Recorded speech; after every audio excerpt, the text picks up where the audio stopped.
दवाई खाओ, काम पे जाओ, अब और नहीं चलेगा। There is no shortcut way, prevention is the only cure. समय बदल रहा है, आज मानव को सच का सामना करना पड़ रहा है।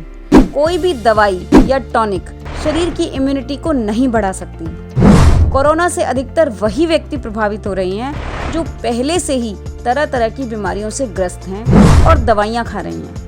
दवाइयाँ खा कर रिपोर्ट्स को नॉर्मल करने से इम्यूनिटी घटती है, बढ़ती नहीं। वायरस तो नए आते रहेंगे। हमें कोई ऐसा रास्ता खोजना ही पड़ेगा कि हमारी blood pressure, sugar, thyroid, uric acid इत्यादि की रिपोर्ट्स बिना दवाई के नॉर्मल हो जाएं। रोगों का कारण मॉडर्न लाइफस्टाइल, रोगों का इलाज natural lifestyle. Change your diet, gain your life. Join our 1 day training Zoom video workshop coming Sunday